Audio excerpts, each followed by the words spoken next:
Selamat pagi dan salam sehat bagi Bapak Ibu, saudara-saudari, dimanapun berada pada saat ini. Marilah sejenak kita mendengarkan firman Tuhan yang menjadi renungan harian kita pada hari ini. Hari Jumat tanggal 21 Mei 2021. Firman Tuhan yang tertulis di dalam Kejadian 50 ayat 20.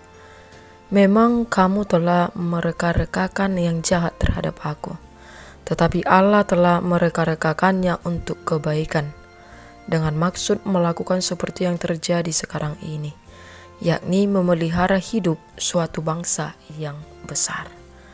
Najak donian tututa hini rohamuna dopak au, alai nading geddo, hapatean ni dibait debata.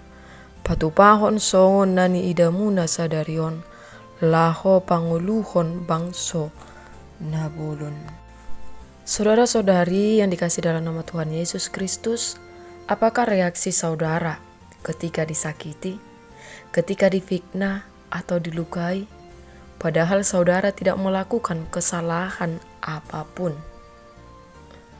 Secara naluriah, kita pasti memiliki kecenderungan membalas sakit hati kita. Inilah prinsip yang diterapkan orang-orang duniawi ketika mereka disakiti. Pembalasan akan lebih kejam daripada perbuatan. Haruskah orang Kristen mengikuti jejak mereka? Bukankah kehidupan orang percaya itu harus berbeda dengan dunia? Firman-Nya berkata, "Janganlah kamu menjadi serupa dengan dunia ini, tetapi berubahlah oleh pembaharuan budimu, sehingga kamu dapat membedakan manakah kehendak Allah, apa yang baik, yang berkenan kepada Allah, dan yang sempurna." Roma 12 ayat 2. Kehendak Tuhan bagi kita tidak melakukan pembalasan seperti dilakukan oleh orang-orang duniawi ini, tetapi kita harus bisa mengampuni orang yang bersalah kepada kita dan tetap menunjukkan kasih kita kepada mereka. Yusuf adalah orang yang mampu mengalahkan kejahatan dengan kebaikan. Kita pasti tahu kisah perjalanan hidup Yusuf yang tercatat dalam Alkitab. Yusuf harus melewati perjalanan hidup yang cukup dramatis. Penderitaan demi penderitaan hidup ia alami sebagai akibat perbuatan jahat yang dilakukan saudara-saudaranya sendiri. Kalau orang lain yang melakukan kejahatan mungkin kita masih bisa memakluminya. Tetapi tindakan ini dilakukan oleh saudara Yusuf sendiri. Ini sungguh menyakitkan. Andai kita berada di posisi Yusuf, mungkin kita akan menerima hal itu dan akan membalas dendam. Kita tidak bisa menerima hal itu. Kita akan merasa sakit hati kepada mereka. Namun hal ini tidak dilakukan Yusuf. Ia mampu mengambil sisi positif dari setiap peristiwa kelam yang terjadi di masa lalunya. Ragam kondisi, situasi kehidupan yang kita lalui dalam hidup ini, suka atau tidak suka, kita akan diperhadapkan pada situasi untuk mengampuni tanpa memperhitungkan besar kecilnya kesalahan yang ditimbulkan bagi kita.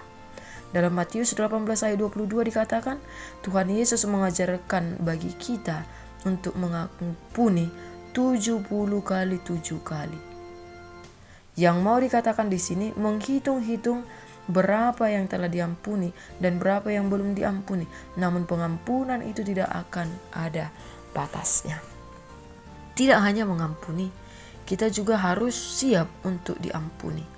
Jika kita memaafkan orang lain, maka kita juga harus memaafkan. Harus ada timbal balik. Jika mereka memaafkan kita, maka kita juga harus mampu memaafkan mereka. Kebaikan yang terjadi antara Yusuf dan saudara-saudaranya karena memang terjalin sikap Yusuf yang mau memaafkan saudara-saudaranya, yang mau mengakui kesalahannya. Ketika kita mau mengampuni dan mau untuk mengaku kesalahan, kita sedang membuang beban dari diri kita. Semakin kita menutup diri untuk mengampuni dan mengakui kesalahan, semakin kita menambah beban dalam diri kita. Supaya kita jangan terbelenggu oleh amarah, kebencian, sakit hati, iri hati, rasa bersalah. Sebab sikap-sikap seperti ini tidak akan membawa dampak positif apa-apa di dalam hidup kita selain menambah beban bagi diri kita. Marilah kita saling membuka diri untuk kebaikan bersama. Kita dapat belajar betapa indahnya saling mengampuni, sebab kita sedang hidup dalam rancangan Tuhan yang indah menuju keselamatan dari Tuhan kita Yesus Kristus.